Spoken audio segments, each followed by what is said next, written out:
पापांकुशा एकादशी की कथा एवं महात्म्य। हमने यह कथा पद्म पुराण के उत्तरखंड से ली है।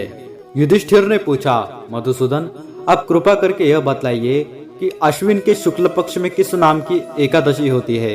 भगवान श्री कृष्ण बोले, राजन, अश्विन के शुक्ल पक्ष में जो एकादशी होती है वह पापांकुशा के नाम से विख्यात है। वह सब पापों को हरने वाली तथा उत्तम है। उस दिन संपूर्ण मनोरथ की प्राप्ति के लिए मनुष्य को स्वर्ग और मोक्ष प्रदान करने वाले पद्मनाभ संज्ञक मुझ वसुदेव का पूजन करना चाहिए। जितेंद्रिय मुनि चिरकाल तक कठोर तपस्या करके जिस फल को प्राप्त करता है वह उस दिन भगवान गरुड़ध्वज को प्रणाम करने से ही मिल जाता है।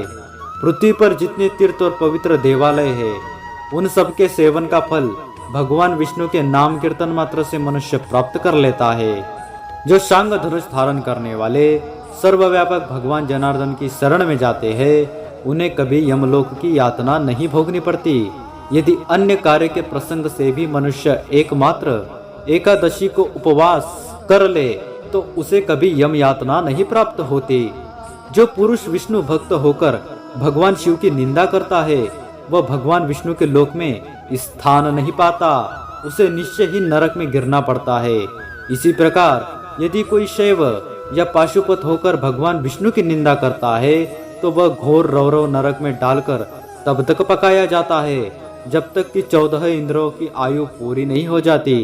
यह एकादशी स्वर्ग और मोक्ष प्रदान करने वाली, शरीर को निरोगी बनाने वाली तथा सुंदर स्त्री, धन एवं मित्र देने वाली है।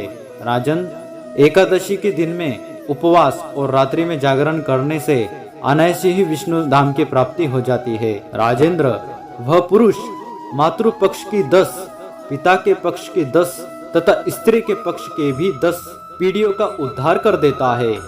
एकादशी व्रत करने वाले मनुष्य दिव्य रूपधारी, चतुर्भुज, गरुड़ की ध्वजा से युक्त, हार से सुशोभित तथा पीतांबर धारी होकर भगवान विष्णु के धाम में जाते हैं।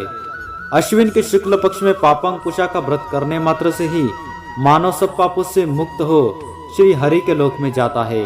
जो पुरुष स्वर्ण, तिल, भूमि, गौ, अन्न, जल, जूते और छाते का दान करता है वह कभी यमराज को नहीं देखता।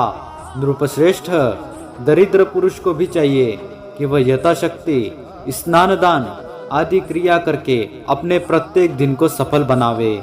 जो होम, स्नान, जप, ध्यान और यज्ञ आदि पुण्य कर्म करने वाले हैं उन्हें भयंकर यम यातना नहीं देखनी पड़ती। लोक में जो मानव दीर्घायु, धनाढ्य, कुलीन और निरोगी देखे जाते हैं वे पहले के पुण्यात्मा हैं। पुण्यकर्ता पुरुष ऐसे ही देखे जाते हैं। इस विषय में अधिक कहने से क्या लाभ। मनुष्य पाप से दुर्गति में पड़ते हैं और धर्म से स्वर्ग में जाते हैं। राजन, तुमने मुझसे जो कुछ पूछा था उसके अनुसार पापांकुशा का महात्म्य मैंने वर्णन किया। वीडियो पसंद आया तो वीडियो को लाइक कीजिए, चैनल को सब्सक्राइब कीजिए। जय श्री कृष्ण। ओम नमो नारायण। सनातन धर्म की है ये कथा, सुनाते हैं हम भगवान की महिमा गाथा।